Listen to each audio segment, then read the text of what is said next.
দর্শক, আপনাদের সবাইকে স্বাগত জানাচ্ছি আমাদের নিয়মিত আয়োজন আওয়ার ডেমোক্রেসি প্রোগ্রামে। আপনারা জানেন, আমরা এই অনুষ্ঠানে চেষ্টা করে থাকি আপনাদেরকে রাজনীতির বিভিন্ন মারপ্যাচ কেন ঘটছে, কি জন্য ঘটছে, বিশ্বে কোথায় কোন প্রান্তে কি ঘটনা এখন বেশি আলোচিত হচ্ছে আর কেনই বা হচ্ছে, সেই সব বিষয়ে আপনাদের সামনে নানা বিশ্লেষণ, নানা তথ্য বা তার পেছনের কারণ বা সামনে সম্ভাব্য কি হতে পারে।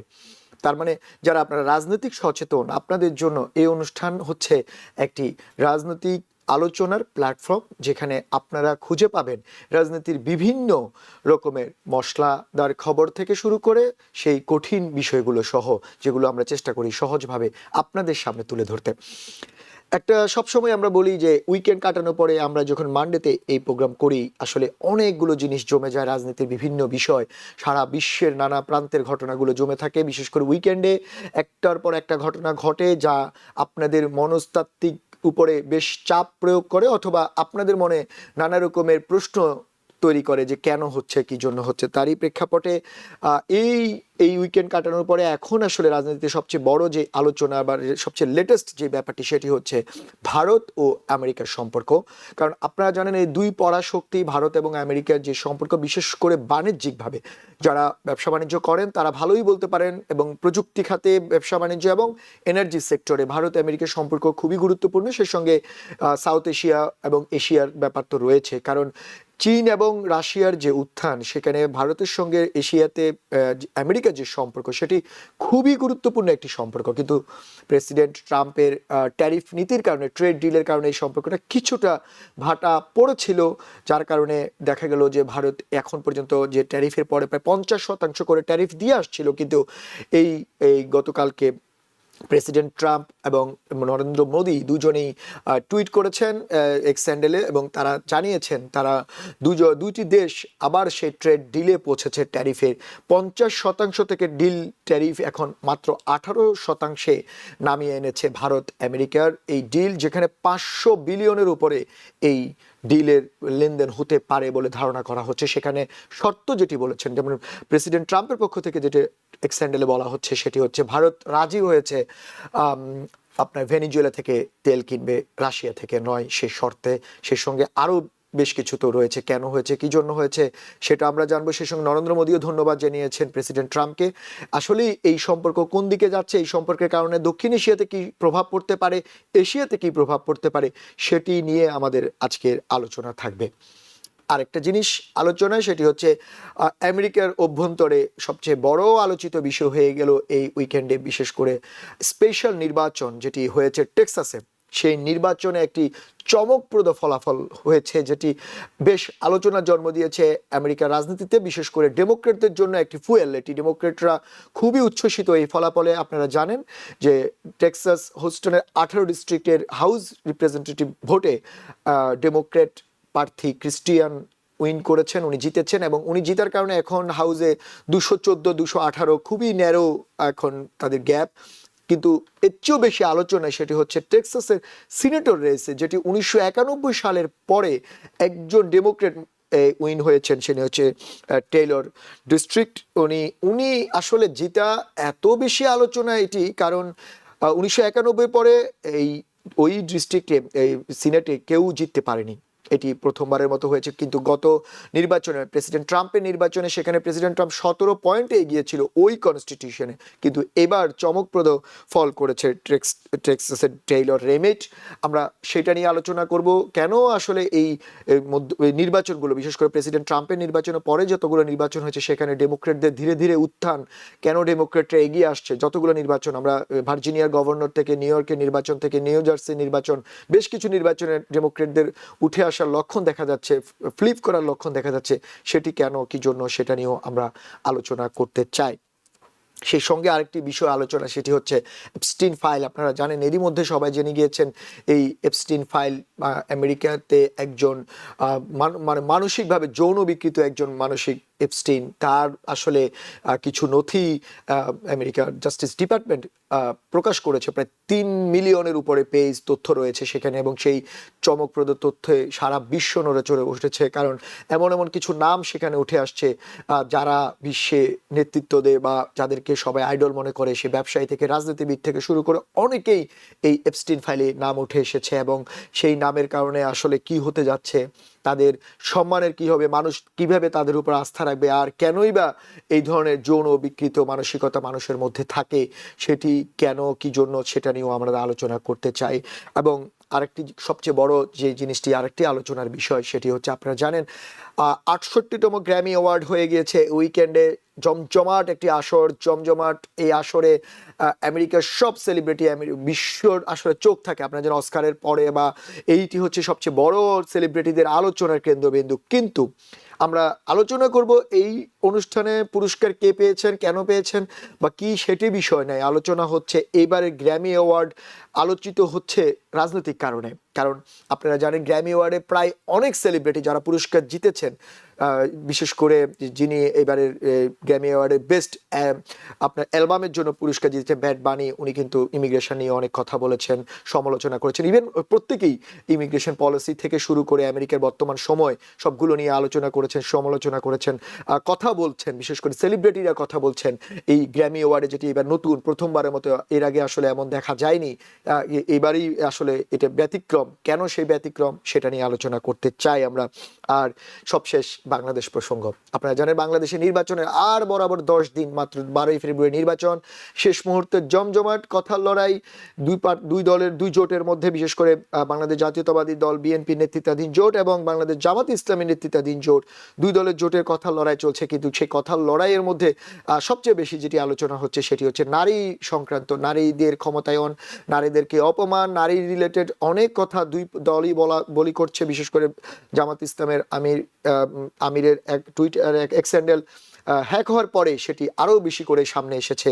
আমরা সেটিও আলোচনা করতে চাই। আসলে কোন দিকে যাচ্ছে বাংলাদেশের নির্বাচন, কে আসলে সংখ্যাগরিষ্ঠ হতে যাচ্ছে, ফলাফল কেমন হবে, জনগণ কি ভাবছে, সংখ্যা কতটুকু, বা নিরাপত্তাজনিত আইন শৃঙ্খলা পরিস্থিতি কেমন, সেই বিষয় নিয়েও আলোচনা করতে চাই। অনেকগুলো বিষয় রয়েছে, এছাড়া আরও অন্যান্য বিষয় তো থাকবেই আমাদের আলোচনায়। আর এসব ব্যাপারে আলোচনা করতে বরাবরের মতো আমাদের সঙ্গে অনলাইনে যুক্ত হচ্ছেন সিনিয়র সাংবাদিক সৈয়দ মোহাম্মদুল্লাহ। মোহাম্মদুল্লাহ ভাই, আপনাকে স্বাগত আমাদের অনুষ্ঠানে। ধন্যবাদ। সেই সঙ্গে আমাদের আরো একজন অতিথি রয়েছেন, অনলাইনে যুক্ত হচ্ছেন মোহাম্মদ করিম চৌধুরী, ন্যাশনাল প্রেসিডেন্ট আসাল। করিম ভাই, আপনাকেও স্বাগত আমাদের অনুষ্ঠানে। করিম ভাই, আপনাকে আনমিউট করতে হবে বোধহয় একটু। আমি শুনতে পছন্দ করি, তো এই জন্য শুনতে থাকি। না, আপনি শুনতে পছন্দ করেন, ঠিক আছে, কিন্তু এখন আমরা শুনতে চাই, কারণ মোহাম্মদুল্লাহ ভাই এবং করিম ভাই আপনারা দুজনেই আছেন আমাদের সঙ্গে। আমি অনেকক্ষণ কিছু কথা বলেছি, আপনারা দেখলেন অনেকগুলো বিষয় দর্শকের সুবিধার্থে আমরা আলোচনা করেছি। একের পর একটা আমরা ধাপে ধাপে আলোচনা করতে চাই এবং আপনাদের থেকে শুনতে চাই এগুলোর বিশ্লেষণ কেন ঘটছে। সবাই ঘটনাটা জানে, কিন্তু এর পেছনের কারণ বা পর্যবেক্ষণ নিশ্চয় আপনাদের ভিন্ন হবে। আমি একটু মোহাম্মদুল্লাহ ভাই, আপনি যেহেতু সাংবাদিক, আপনাকে দিয়েই শুরু করি। আপনার পর্যবেক্ষণ একটু অন্যদের চেয়ে আলাদা হতেই পারে। শুরুতেই ভারত আমেরিকা সম্পর্ক নিয়েই শুরু করি, যেহেতু এটা রাজনৈতিক ব্যাপার। যদিও বা এটা এখানের সঙ্গে দক্ষিণ এশিয়ার কিছু ব্যাপার জড়িত রয়েছে, বাণিজ্যিক কিছু ব্যাপার জড়িত রয়েছে, এবং বিশেষ করে বাংলাদেশেরও এখানে চলে আসে, যেহেতু দক্ষিণ এশিয়া ভারতের ব্যাপার। একটা 50% শুল্ক থেকে 18% শুল্ক নামিয়ে আনা হলো, $500 বিলিয়ন ট্রেড ডিল হলো। প্রেসিডেন্ট ট্রাম্প স্যান্ডেলে টুইট করলো, মোদির প্রশংসা করলো। ভেনেজুয়েলা থেকে তেল কিনবে এখন থেকে ভারত, রাশিয়া থেকে কিনবে না।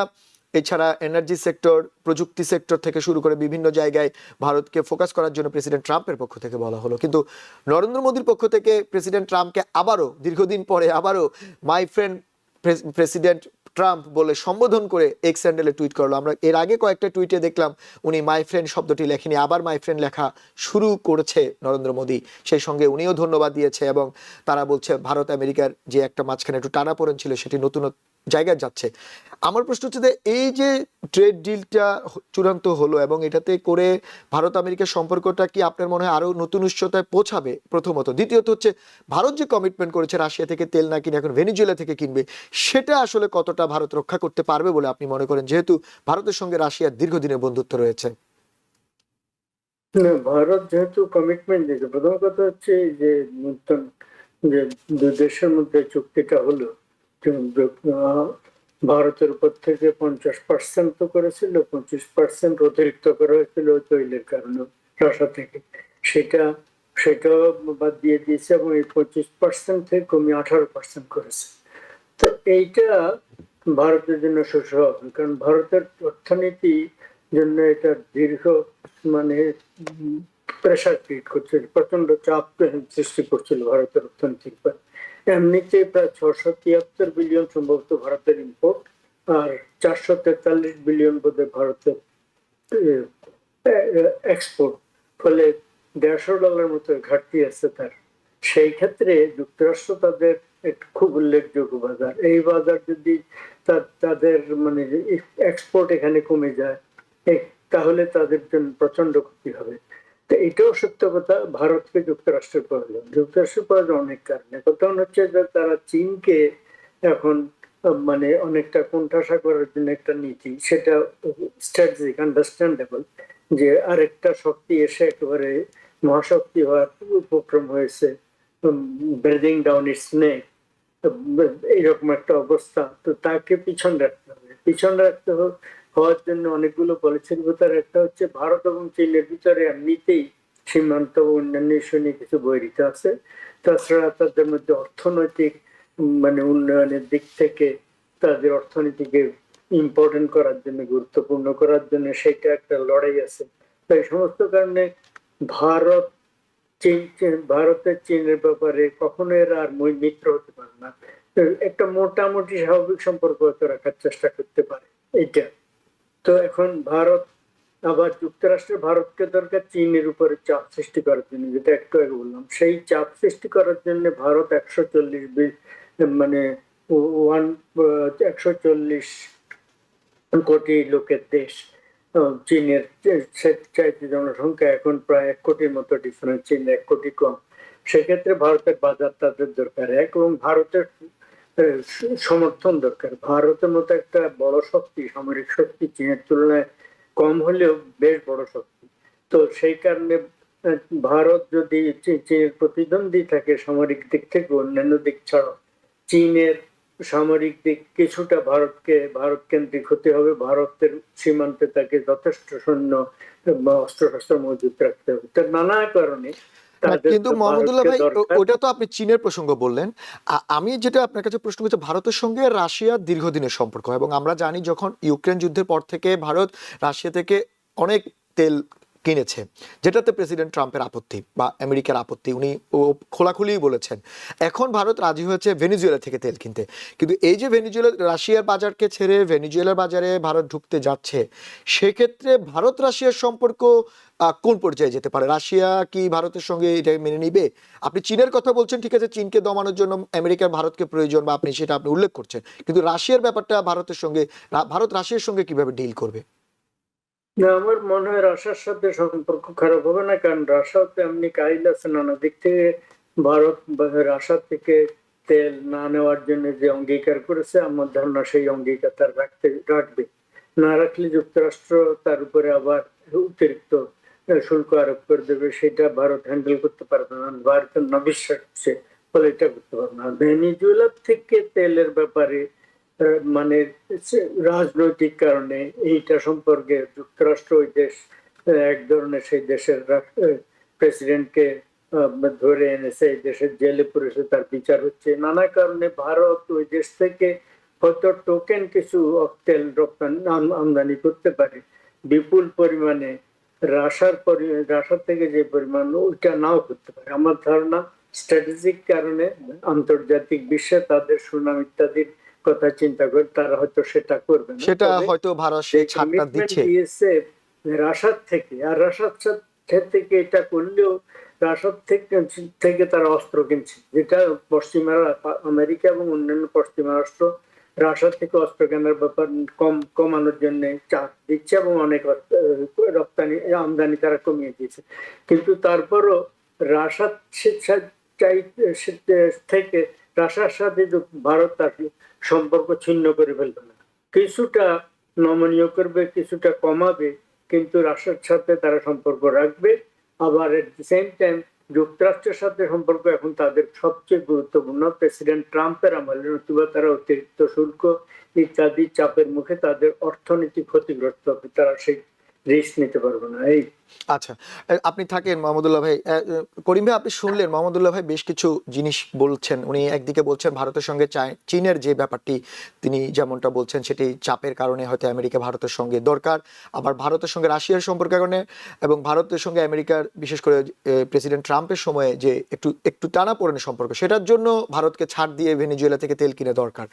আমি ওই বিষয়টা মাহমুদুল্লাহ ভাই থেকে শুনলাম, কিন্তু আপনার কাছ থেকে আমি যেটা জানতে চাই, এখন যে আজকে যে এক্সেন্ডেলে দুই দেশের নেতাদের যে কথা চালাচালি বা যে সম্বোধন এবং আজকের 25 থেকে 50 থেকে 25 থেকে 18% নেমে আসা সম্পর্কের একটা বোঝা যাচ্ছে সুসময়ের দিকে যাচ্ছে। কিন্তু আমার প্রশ্ন, এই সম্পর্কে সুসময়ে এশিয়াতে কেমন প্রভাব পড়বে? তার চেয়েও বড় ব্যাপার দক্ষিণ এশিয়াতে, বিশেষ করে দক্ষিণ এশিয়া আপনি জানেন ভারতের চারপাশে সবগুলো দেশের সমস্যা এবং সবগুলো দেশে প্রায় সরকার পতন। আমরা শ্রীলঙ্কাতে দেখলাম, নেপালে দেখলাম, বাংলাদেশ দেখলাম, আফগানিস্তানের সমস্যা, পাকিস্তানের মধ্যে ইমরান খানের পরে এখন আছে। তো সবকিছু মিলিয়ে ভারতের আমেরিকার সঙ্গে সম্পর্কটা কিছুটা বিল্ড আপের দিকে যাওয়া, দক্ষিণ এশিয়াতে কি কোনো পরিবর্তন আসতে যাচ্ছে আপনার মনে হয়? ধন্যবাদ। দেখুন, অবশ্যই ভারতের সাথে যদি আমেরিকার একটা সুসম্পর্ক অথবা রাজনৈতিক সম্পর্কের সুবাতাস বইতে থাকে, অর্থনৈতিক কিছুটা সম্পর্কের ক্ষেত্রে তার প্রভাব পড়বে এবং এটা পুরো দক্ষিণ এশিয়ার জন্য একটা সুখবর। রাজনৈতিকভাবে হয়তোবা ভারতকে এই ক্ষেত্রে বড় চূড়া মূল্য দিতে হতে পারে। আমি সৈয়দ মাহমুদুল্লাহ ভাইয়ের সাথে একটু দ্বিমত করবো যে মানে এই ক্ষেত্রে যে মানে টুইটার হ্যান্ডেলে যে কথাটা বলা হচ্ছে, অর্থনৈতিকভাবে দেখুন, রাশিয়া থেকে এখন তেল আমদানি করে ভারত $16 করে পার ব্যারেল। আর সেই তেল যদি মধ্যপ্রাচ্য অথবা ওপেক অথবা ভেনেজুয়েলা থেকে নিতে হয়, অনেক বেশি দাম পড়বে। হ্যাঁ, আমরা জানি ভেনেজুয়েলার তেল এখন খুব সস্তায় আমেরিকার নেতৃত্বে ছেড়ে দিয়ে সেখান থেকে আমাদের যে অর্থনৈতিক ক্ষতি হয়েছে সেটা তোলা হবে। কিন্তু ভেনেজুয়েলার তেল ক্ষেত্র ডেভেলপমেন্ট করার জন্য বিলিয়নস অফ ডলার দরকার হবে যদি সেই তেলের রপ্তানির বাজারটা, সাপ্লাইটা ঠিক রাখতে হয়। সেই ক্ষেত্রে ভেনেজুয়েলা যেমন প্রস্তুত না, আমি মনে করি অর্থনৈতিকভাবে ভারতের জন্য ভেনেজুয়েলার তেলের দিকে নির্ভরশীল হওয়া কোনোভাবেই যুক্তিযুক্ত না। ভারত সেই ক্ষেত্রে হয়তো দেখেন, ইউক্রেন যুদ্ধের পর থেকেই আন্তর্জাতিক বিশ্ব জাতিসংঘের মধ্য দিয়ে রাশিয়ার ওপর যে তেল বিক্রির ক্ষেত্রে যে একটা বড় ধরনের স্যাংশন দেওয়া হয়, নিষেধাজ্ঞা দেওয়া হয়েছে, সেই নিষেধাজ্ঞার ক্ষেত্রে একমাত্র রাষ্ট্র ভারত শুধুমাত্র তার অর্থনীতির দিকে, তার এনার্জি নিডের কথা বলে সব ধরনের স্যাংশন উপেক্ষা করে সে রাশিয়া থেকে তেল আমদানি অব্যাহত রেখেছে এবং রাশিয়ার অর্থনীতিকে বাঁচিয়ে রাখার ক্ষেত্রে এই স্যাংশন থেকে ভারতের বড় অবদান রয়েছে। এই ক্ষেত্রে ভারত যতটাই এই রাজনৈতিকভাবে টুইটার হ্যান্ডেল বলেন আর একটা চুক্তি বলেন আমেরিকার সাথে যে এখন থেকে রাশিয়া থেকে তেল নেবেন, এই যে বড় ধরনের transition, it takes years, if not months or week. রাশিয়ার যে তেলের চাহিদা তার 1/3 রাশিয়া থেকে, ভারতের যে এনার্জি রিসোর্সের যেটা দরকার সেটা 1/3 শুধুমাত্র রাশিয়া থেকেই আসে, বাকিটা মধ্যপ্রাচ্য নিজস্ব রিসোর্স এবং মধ্যপ্রাচ্য থেকে আসে।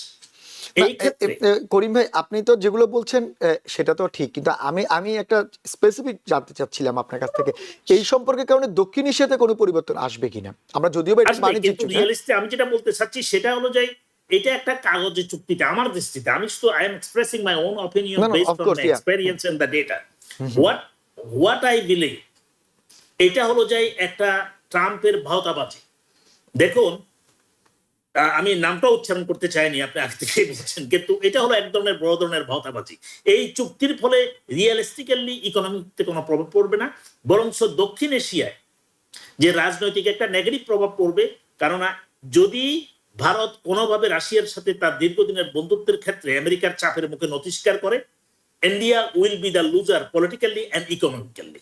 এটা আমাদেরকে বুঝতে হবে। অনেক বড় কর্মসংস্থান সেখানে হারাবে, অর্থনৈতিক দিক থেকে ভারতের ইন্ডিকেটর গুলো সব দিকে নিচে চলে যাবে এবং দক্ষিণ এশিয়ায় যে অর্থনৈতিক শৃঙ্খলা সেটাও ভেঙে পড়তে পারে। কারণ দক্ষিণ এশিয়ার Bharat is a rising star, is a huge king there. আপনার সামরিক দিক থেকে বলেন, অর্থনৈতিক দিক থেকে বলেন, রাজনৈতিক দিক থেকে বলেন, ভারতকে অস্বীকার করে, ভারতকে পাশ কাটিয়ে আপনি দক্ষিণ এশিয়া বা এশিয়ার রাজনীতিও চিন্তা করতে পারবেন না। তো যার ফলে এই জাতীয় এই যে দোকাবাজিতে ভারত সবচেয়ে বড় লুজার হতে পারে যদি কোনো ভারত ইফেক্টিভলি সেই ক্ষেত্রে তার নিজস্ব অর্থনীতির কথা চিন্তা না করে শুধু পলিটিক্যাল প্রেশারের কথা বলছে। আর একটা কথা বলছেন যে 25% ট্যারিফের ক্ষেত্রে এখন 18% আসছে, আর 25% যেটা 50% সেটা হলো এটাকে বলে যে প্রেশার ক্রিয়েট করার জন্য করা হয়েছিল। 25% ক্ষেত্রে 18% করার ক্ষেত্রে আবার বলেছে ভারতকে এখন আমেরিকার পণ্য ভারতে প্রবেশ করার ক্ষেত্রে শুল্কমুক্ত এবং অনেক বেশি সুযোগ সুবিধা দিতে হবে, যে দৃশ্যমান এবং অদৃশ্যমান অনেক ধরনের সুযোগ সুবিধা দিতে হবে। এটা যদি দেয় ভারতীয় ট্রেজারির সবচেয়ে বড় ক্ষতি হবে, কারণ হিউজ ইম্পোর্ট করে তারা এখান থেকে, কিন্তু এখানে এক্সপোর্ট করতে গেলে আপনাকে কিন্তু 18% দিতে হবে। অতএব এই পুরাটাই মনে হয় যেন ট্রাম্প যেভাবে দেখাচ্ছে পুরাটাই উইন উইন না, win for USA. That's all they are showing. It is not that way. তার মানে আমি মনে করি অর্থনৈতিক দিক থেকে এই যদি চুক্তি বাস্তবায়ন করতে যায় মোদির জন্য এটা বিস্ফোরা হয়ে দাঁড়াবে এবং আভ্যন্তরীণভাবে ভারতের অর্থনীতি বড় ধরনের ক্ষতিগ্রস্ত হবে। আমেরিকা এই ক্ষেত্রে কোনো লাভবান হবে বলে মনে হয় না। আপনি জানেন যে ট্যারিফ নিয়ে সেটা আপনি একটা আশঙ্কার জায়গা দেখছেন, মানে আপনি বলছেন যে এইটার কারণে এটা পদ্মার আড়ালে অন্য কিছু রয়েছে, আমরা সামনে যেটা দেখতে পাচ্ছি আসলে ব্যাপারটা সেটা না। যখন ভারতের উপরে 50% শুল্ক দিয়েছিল তখনও বলা হয়েছিল ভারতের অর্থনীতি ধ্বংস হয়ে যাবে, আর আবার এখন আপনি বলছেন 18% দেওয়ার পরও ধ্বংস হয়ে যাবে। সেটা আমরা দেখা যাবে। আমরা পরে আমি কিন্তু আরেকটা কথা বলছি, আপনি যেটা হয়তো ফোকাস করতেছেন না, যেটা হলো আমেরিকান পণ্য শুল্ক মুক্ত ভাবে এবং দৃশ্যমান এবং অদৃশ্যমান যে সমস্ত বাধা রয়েছে সেগুলোকে মুক্তভাবে করতে হবে। সেটা নির্দিষ্ট কিছু পণ্য সেখানে প্রেসিডেন্ট ট্রাম্প সরাসরি সব পণ্যের নামও উল্লেখ করে দিয়েছেন, কোম্পানি সহ, বিশেষ করে প্রযুক্তি খাতের ব্যাপারটি সম্পর্কে এখানে বলা হয়েছে, সব পণ্য নয়। আচ্ছা, এটা গেল হচ্ছে ভারতের সম্পর্ক, আমরা সেটা নিয়ে আমরা ডেভেলপমেন্টের দিকে যাব, দেখা যাক কি হয়। আমরা একটু আমেরিকার অভ্যন্তরীণ প্রসঙ্গে আসতে চাই। আপনি জানেন যে একটি বড় ঘটনা ঘটে গিয়েছে উইকেন্ডে। এপস্টিন ফাইল, প্রায় 3 মিলিয়নের উপরে তথ্য ফাইল, ছবি বিভিন্ন প্রকাশিত হয়েছে। সেই যাকে যৌন বিকৃতির আসলে সর্বোচ্চ যদি আপনার বলি যে উদাহরণ তৈরি করেছেন এপস্টিন, অনেকটা ঘৃণিত একজন মানুষ, এবং কিন্তু উনি অনেক তথ্য অনেক মানুষের চরিত্র উন্মোচন করেছেন। যদিও বা এটা নিয়ে বিতর্ক রয়েছে, অনেকে এটি স্বীকার করছেন না, আবার অনেকে স্বীকার করে দোষ স্বীকারও করছেন। কিন্তু প্রশ্নটা হচ্ছে ওই জায়গায় না, প্রশ্ন হচ্ছে এই যে নৈতিক স্খলন, মানে আমরা সমাজে যে মানুষগুলোকে অনেকটা আইডল মনে করি, সমাজে যে মানুষগুলোকে নতুন প্রজন্ম, পরবর্তী প্রজন্ম, জেনারেশন জেনজি বলেন, জেনারেশন আলফা বলেন, বা এখন জেনারেশন পরে যে আসছে যে নতুন জেনারেশন মিলেনিয়াম জেনারেশন, সবাই কিন্তু এদেরকে আইডল মনে করছে, এই লোকগুলোকে, বা রাজনীতিবিদ বলেন, অর্থনীতিবিদ বলেন, ব্যবসায়ী বলেন। কিন্তু তাদের যে চরিত্রটা উন্মোচন হলো মানুষের সামনে, এতে করে আগামীতে এই মানুষকে বিশ্বাস করতে সমস্যা তৈরি হবে কিনা, মানুষের প্রতি শ্রদ্ধা ভক্তি বিশ্বাস কমে যাবে কিনা, এপস্টিন ফাইল আমাদেরকে সেটি চোখে আঙ্গুল দিয়ে দেখিয়ে দিয়েছে কিনা। আমি অন্য পলিটিক্যাল বিতর্কে যাচ্ছি না, আমি একটু নৈতিক স্খলনের ব্যাপারটাতে আপনার কাছে জানতে চাই। ধন্যবাদ। অবশ্যই এটা আমাদের নেতৃত্ব সম্পর্কে আমাদের শ্রদ্ধাকে, আমাদের জ্ঞানজি যাদেরকে বলছেন আজকে যারা উদীয়মান যুবক, তারা যে আমাদেরকে আইডল হিসেবে চোখে দেখতো, সেটা আমাদের অনেকের আচরণের কারণে, এবং যে আচরণগুলো এখন তথ্য প্রমাণ সহ জাস্টিস ডিপার্টমেন্ট থেকে বের হচ্ছে। আমি কিন্তু একটা জায়গায় আপনাদের সাথে দ্বিমত, যে জাস্টিস ডিপার্টমেন্ট থেকে যে সমস্ত তথ্য বের হচ্ছে এখানে কোনো সন্দেহ নাই, these are the verified documents, these are not included as the evidence in that file without verification. So এই তথ্য প্রমাণগুলো ভেরিফাইড এবং আমাদের চরিত্রের এবং আচরণের দলিল সেটা। অতএব এটার একটা নেগেটিভ প্রভাব পড়বে এবং অন্যদিকে একটা পজিটিভ প্রভাব পড়বে। আমরা যারা এখন নেতৃত্ব দিচ্ছি আমরা সাবধান হয়ে যাব যে what I have been doing, we think it is secret, it is confidential, it may not be the same confidentiality there in the coming future. So এই ক্ষেত্রে আমাদেরকে অনেককে শিখার সুযোগ দিবে। আমরা যারা এই দিনের বেলায় নাইস করে ফ্রিজ করি, বক্তৃতা দেই, আর রাতের বেলায় অপকর্মের সাথে জড়িত হই, সারা বিশ্বেই এরকম অনেক নেতৃত্ব আছে, তাদের জন্য একটা বড় ধরনের মেসেজ এইখানে, যে আজকে যেটা গোপন কালকে সেটা প্রকাশ্যে আসতে পারে এবং সেটাকে আমাকে বড় ধরনের এম্বারাসিং পর্যন্ত নিয়ে যেতে পারে। আমরা সবাই যেন সাবধানে ব্যবহার করি, কারণ আজকে যেটা আমার কাছে গোপন রয়েছে, কাকের মতো আমি চোখ বন্ধ করে লুকাচ্ছি, কিন্তু আর বাইরে যারা দেখার দরকার তারা সবাই দেখছে এবং তাদের কাছে সুন্দরভাবে রেকর্ড। না, এটাই তার প্রমাণ। সে- 3+ মিলিয়ন ডকুমেন্টস যে প্রকাশ করছে গত শুক্রবারে, আপনি দেখেছেন, এই ক্ষেত্রে অনেকের নাম আসছে, ইনক্লুডিং আমাদের ভারতীয় প্রধানমন্ত্রী নরেন্দ্র মোদী। কি পর্যায়ে আসছে এখনো ডিটেলসটা দেখিনি, আমি একবার স্নিপ করার চেষ্টা করছিলাম, কিন্তু is a huge document and is not yet detailed, is not yet just dancing. ইসরায়েলের ওখানে ড্যান্সিং এর কাহিনী নয়, এর বাইরে কিছু আছে কিনা দেখার জন্য সময় লাগবে।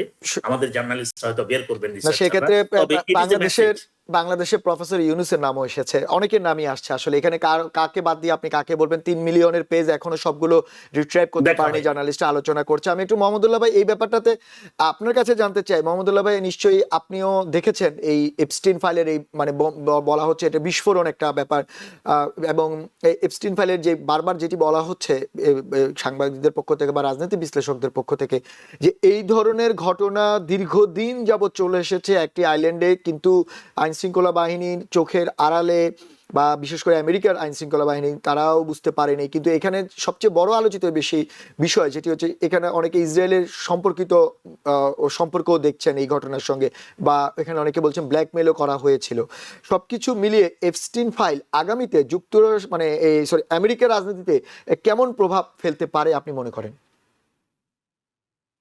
আগামীতে কি প্রভাব ফেলবে তার চাইতে ইমিডিয়েট যেটা আমার কাছে মনে হয়, এবং মানে এদেশের রাজনীতিতে বা সারা ওয়ার্ল্ডের রাজনীতি একটা শুভ জিনিস হবে, যেটা করিম সাহেব স্পষ্ট উল্লেখ করছেন, আই এগ্রি উইথ দ্যাট। সেটা হচ্ছে লোক সাবধান হবে। মানে লোকের, আমরা বাইরে একটা চরিত্র, ভেতরে একটা চরিত্র। সুনীল গঙ্গোপাধ্যায়ের একটা উপন্যাসে আমি এরকম একটা চরিত্র দেখেছি, বিখ্যাত এক রাজনৈতিক নেতা।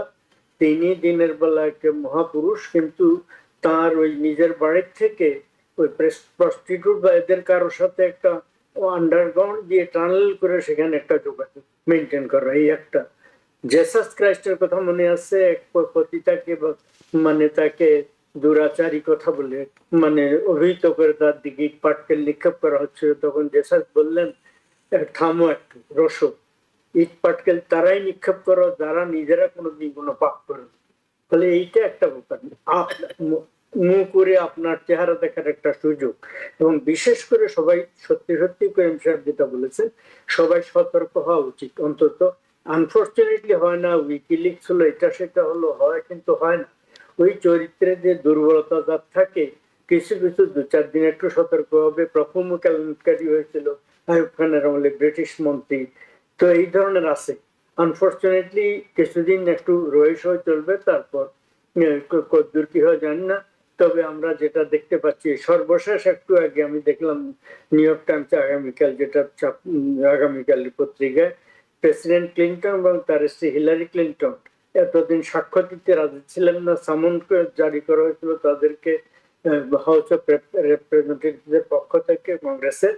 কিন্তু তারা বলছেন যে তারা প্রাইভেটলি কথা বলবেন। সেই শেষ পর্যন্ত তাদেরকে কন্টেম্পট অফ কংগ্রেস যখন মানে ওই সাবপিনার জব না দেওয়ায়, হাজিরা না দেওয়ায়, তো সেই থ্রেটের মুখে তারা বাতিল করেছেন। তারা এখন সম্মত হয়েছেন যে তারা, তবে সম্ভবত আপাতত এটা অফ দি রেকর্ড তাদের বক্তব্য, আর ভবিষ্যৎ তারা প্রকাশ করার অধিকার হাউসের থাকবে। তো কিছু কিছু লাভ হয়েছে, কিছু কিছু এবং আপনি ঠিকই বলেছেন, কিছু হিউম্যান ক্যারেক্টার, মানুষের মানে চরিত্র কতটা চেঞ্জ হয় দীর্ঘমেয়াদী ক্ষেত্রে বলা মুশকিল।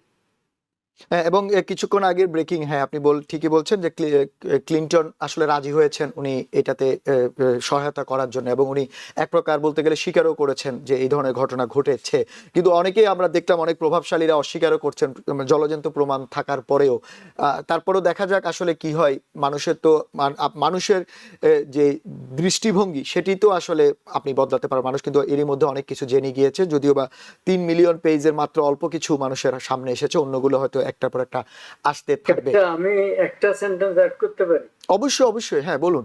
এটা হচ্ছে রোমান সাম্রাজ্যের পতন সম্পর্কে গিবন একটা অসাধারণ বই লিখেছেন, ইতিহাস, rise, decline and fall of Roman Empire. প্রত্যেক রাজনীতিক দেশের নেতা যারা হবেন, এটা অবশ্য পাঠ্য, মানে ফরজ করে দেওয়া উচিত, এটা অবশ্য পাঠ্য। কেউ সেটা পড়েন না, কিভাবে একটা মহাশক্তি উত্থান হলো, আস্তে আস্তে ক্ষয় হতে থাকলো, তারপর পতন হলো। তেমনি ভাবে সেটার ক্ষেত্রে কি কেউ নজর রাখছে? যতই অন্যদের উপরে এটা সেটা করুক না কেন, শেষ পর্যন্ত ওই যে ক্ষয়ের এবং মানে নির্বাপনের প্রদীপ নিজেরাই প্রজ্বলিত করে দেয়, সেটার থেকে আর রক্ষা নেই। সেটা ঠিকই বলছেন, আপনি বললেন ভয়ের ব্যাপারটি বললেন, কিন্তু আমরা এরপরও দেখি যে ভয় ডরহীন কিছু মানুষও পৃথিবীতে রয়েছেন।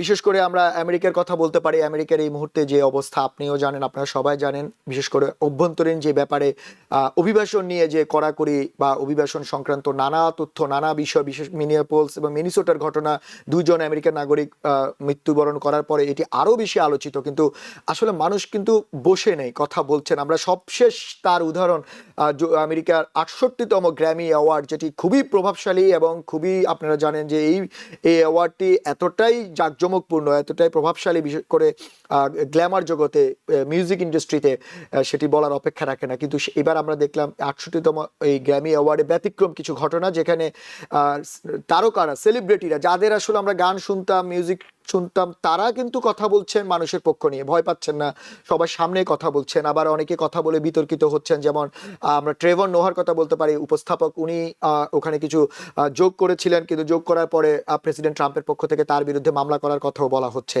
আবার পাশাপাশি আমরা দেখলাম ওখানে যিনি এবার পুরস্কার পেয়েছেন অ্যালবামের জন্য, ব্যাড বানি, উনি কিন্তু কিছু গুরুত্বপূর্ণ কথা বলেছেন। উনি ভালোবাসার কথা বলেছেন। উনি কিছু মানুষ যাতে এনিমেল না বলে, মানুষকে মানুষ ভালোবাসে, সেটি বলেছেন। আপনারা দুইজন থাকেন, আমরা একটু ব্যাড বানির কথাটা শুনে আসি, আসলে গ্র্যামি অ্যাওয়ার্ডে ব্যাড বানি কি বলেছেন, তারপরে আমরা এই গ্র্যামি অ্যাওয়ার্ডের এইটা নিয়ে একটু কথা বলতে চাই আপনাদের সঙ্গে। চলুন আমরা একটু শুনে আসি ব্যাড বানি কি বলেছেন একটু ওখানে। One. Either Grammy goes to 1, 2, 3. Bad Bunny!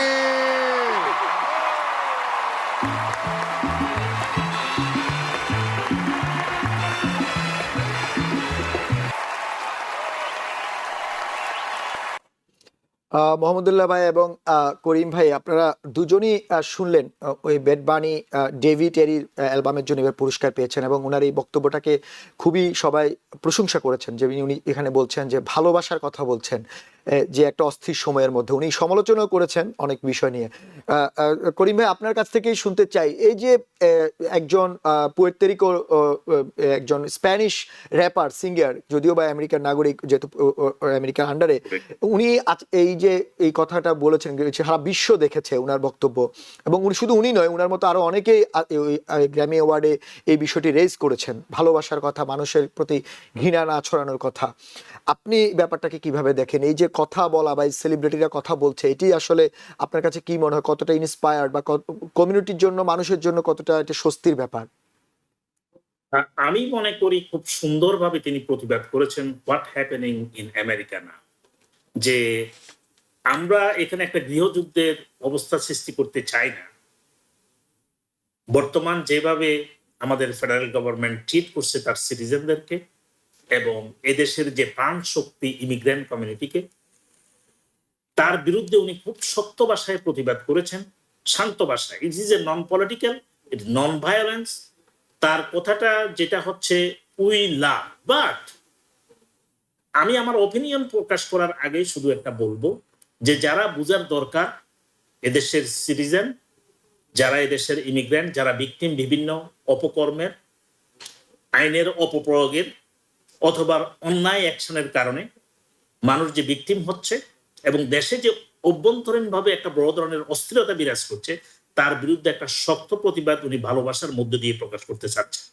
যে কথা between the line, hour audience and everybody who is following the Grammy award, আমরা জানি যে between the line he expressed his severe angers and said the solution is not violence, is a learning point, is a very key way to teach the perpetrators that hate is not the solution, love could be the better result, love could deliver the better result.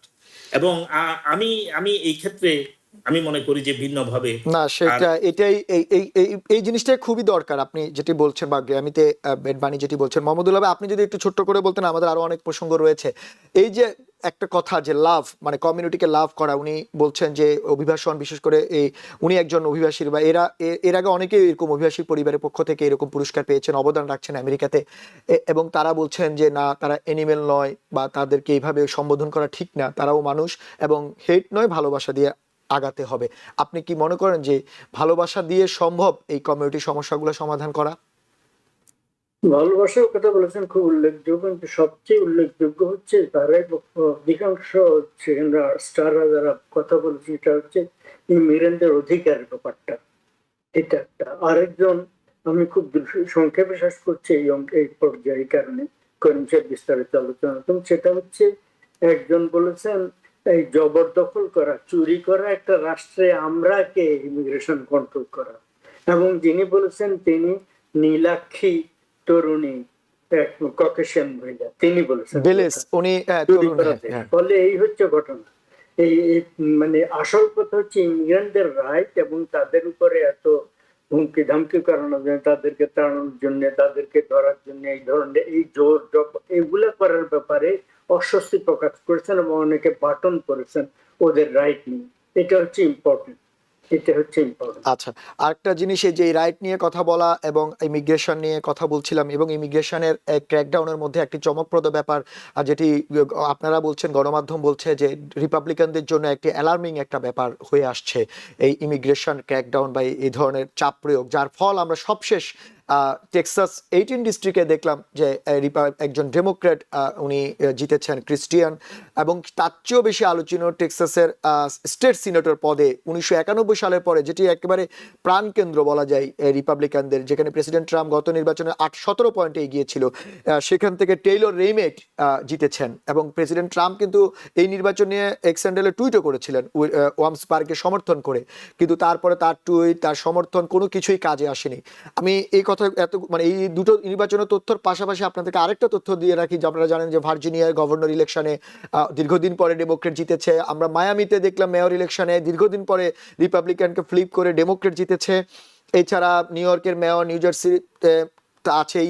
এরকম অনেকগুলো জায়গায় flip হচ্ছে, change হচ্ছে। এখনো মধ্যবর্তী নির্বাচনের আর বেশি কয়েক মাস বাকি। কি মনে হয়, কি মানে চেঞ্জ হচ্ছে কি না? করিম ভাই, আপনি যদি বলতেন এই ফ্লিপের ব্যাপারটা কি চলতে থাকবে? তাতে তো করে রিপাবলিকানদের জন্য একটা অশনি সংকেত। রিপাবলিকানদের জন্য অশনি সংকেত রিপাবলিকানরা কিন্তু ভালোভাবেই বুঝতে পারছেন এবং তারা নিজেরাই এই গ্রাউন্ডটা ক্রিয়েট করেছেন। দেখুন, ডোনাল্ড ট্রাম্পের নির্বাচনী এজেন্ডা যদি ম্যানিফেস্টোটা আপনি দেখেন, বলছিল ডে ওয়ান সে মানুষের ক্রয় ক্ষমতা বাড়িয়ে দিবে, মানে এই যে ইনফ্লেশন সেটাকে কন্ট্রোল করবে। ডে ওয়ান সবকিছু ক্রয় ক্ষমতার ভিতরে নিয়ে আসবে। ডে ওয়ানের ভিতরে সব জায়গায় যুদ্ধ, বহির্বিশ্বে যত যুদ্ধ আছে সব বন্ধ করে দিবে। কিন্তু হলোটা কি, ডে ওয়ান থেকে শুধুমাত্র বহির্বিশ্বের যুদ্ধ আরো উস্কে দেওয়া হয়নি, আভ্যন্তরীণ ক্ষেত্রেও বড় ধরনের বিশৃঙ্খলা সৃষ্টি করা হয়েছে। আমরা ট্যারিফ নিয়ে অনেক কথা বলেছি, ভারত নিয়ে অনেক কথা বলেছি। Let's talk a little bit of financial crisis he created. Yeah. Republican created. Because Republican cannot go against him. Whoever try to say something, he will be dropped down from his position, from his elected office. So it happened, threat from the White House. So সেই ক্ষেত্রে আপনি দেখেন যে দ্রব্যের মূল্য যে tariff দিয়ে যে নিয়ন্ত্রণ করা হলো, কাউকে 100%, কাউকে 300%, যখন যা ইচ্ছা, মানে এটা মনে হয় যেন একটা মগের মূল্য একটা।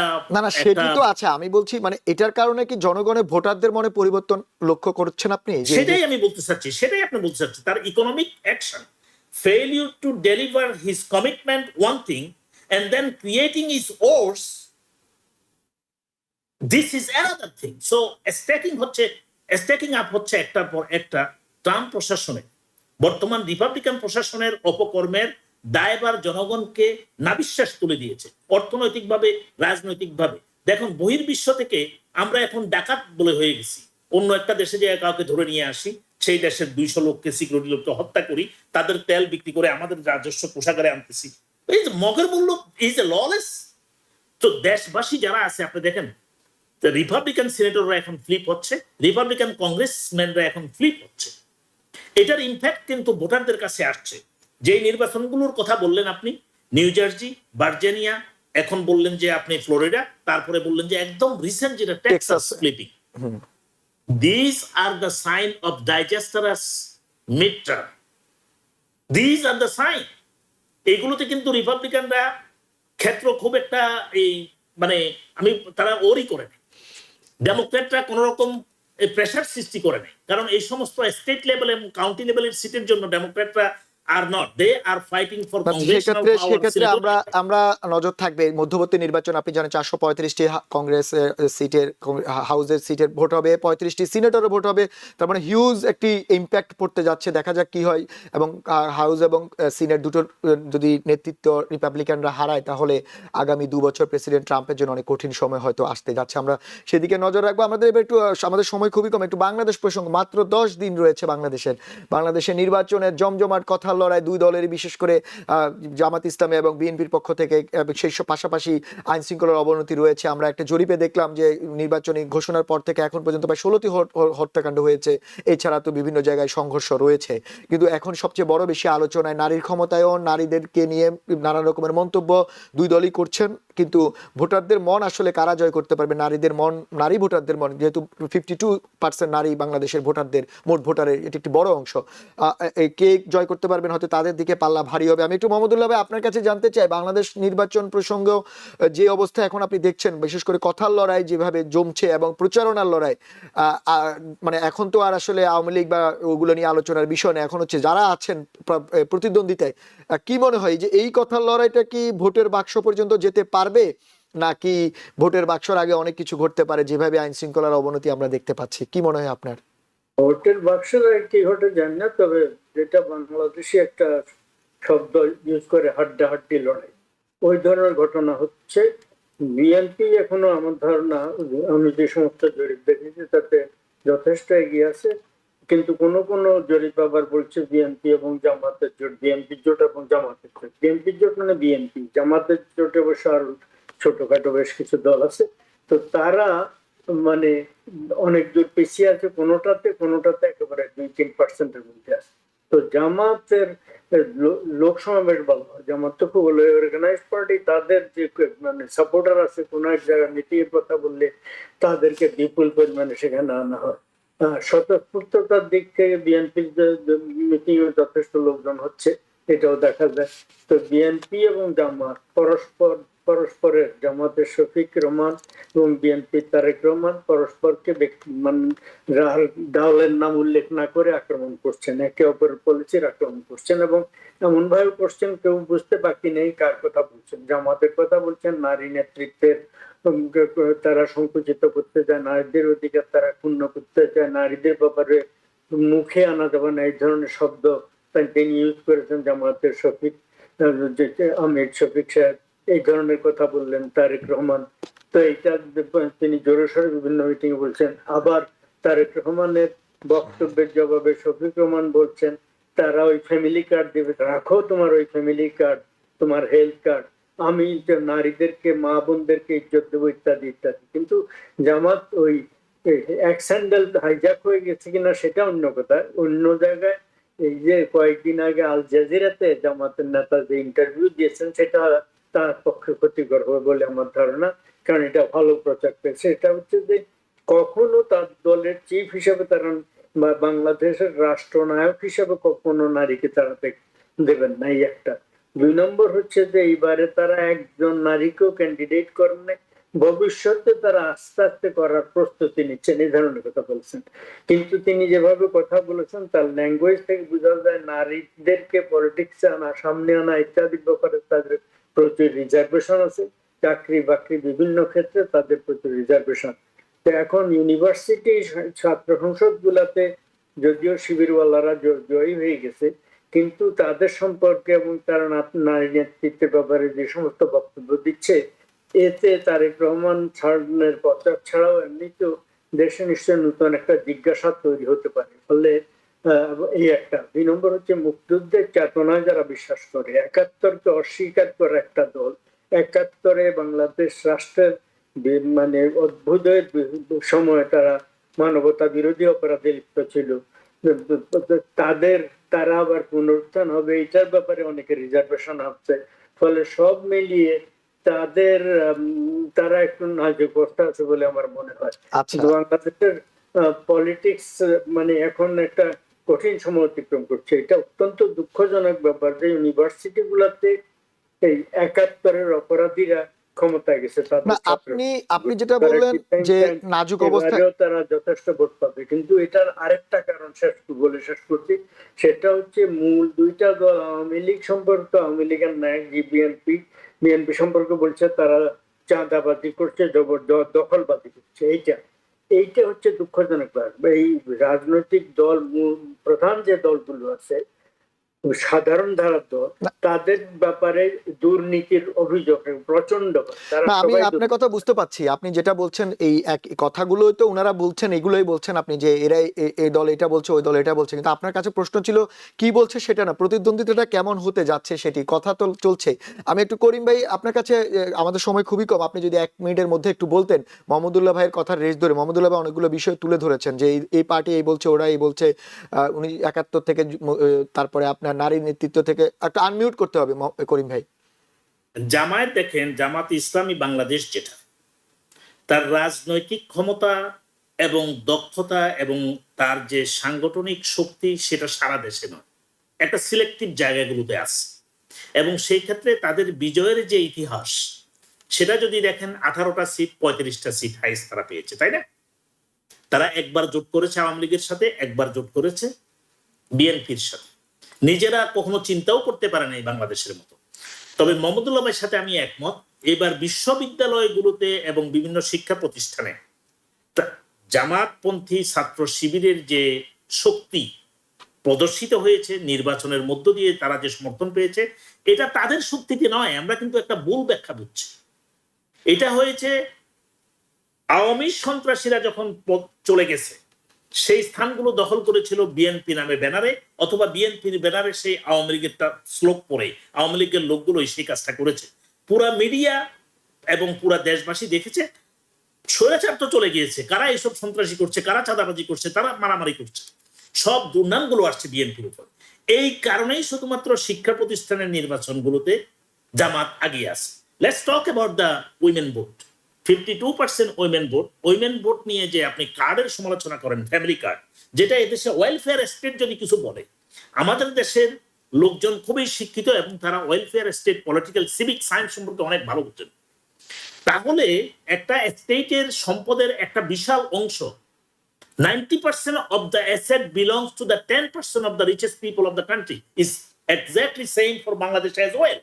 So সেই ক্ষেত্রে সম্পদের সুষম বন্টন, যেটা কোরআন শরীফে বলে গেছে, জাকাতের মধ্য দিয়ে হোক অন্য, এখন জাকাত যদি কেউ না দেয়, সেই অবস্থাটা যদি না আসে, তাহলে রাষ্ট্রীয় সম্পদ যাতে সুষম বন্টন হয়, সেই জন্য রিচদেরকে ট্যাক্সিং করে সেই টাকাটা নিয়ে এসে যদি আপনি ওয়েলফেয়ার স্টেটে যারা পুয়ার, যাদের আপনি একটু কথাটা লম্বা করছেন, আপনি অন্য জায়গায় চলে যাচ্ছেন। আমার প্রশ্নটা ছিল যে নির্বাচনে আপনি যে প্রতিদ্বন্দ্বিতা দেখছেন সেটি শেষ পর্যন্ত জনগণের ভোট বাক্স পর্যন্ত যাবে কিনা, মানে আইন শৃঙ্খলার যে অবস্থা, আমি সেটাই বলছি। আমাদের সময় শেষ। আসলে হেলথ কেয়ার কার্ডের যেটা, সেটা এবং ফ্যামিলি কার্ড যেটা, সেটা একটা সুস্থ ব্যবস্থাপনার মধ্য দিয়ে মানুষের দারিদ্র বিমুক্তকরণ এবং তাদেরকে অর্থনৈতিকভাবে সাপোর্ট দেয়া। আমি মনে করি এবার যে নির্বাচন, সেই নির্বাচনে বিএনপি একটা ভালো সংখ্যাগরিষ্ঠতা নিয়ে বাংলাদেশের সরকার গঠন করবে এবং সেই সাথে জামাত একটা শক্তিশালী দল হিসেবে থাকবে। তারা মহিলাদের ক্ষেত্রে যে কথাটা বলছে, দুঃখিত, আসলে আমাদের সময় আসলে শেষ হয়ে গিয়েছে। আপনি তাদের উপর তারা পাবে না, কারণ মহিলাদের জন্য তারা কোন রকম সুস্পষ্ট নীতিমালা প্রয়োগ করতে পারে নাই।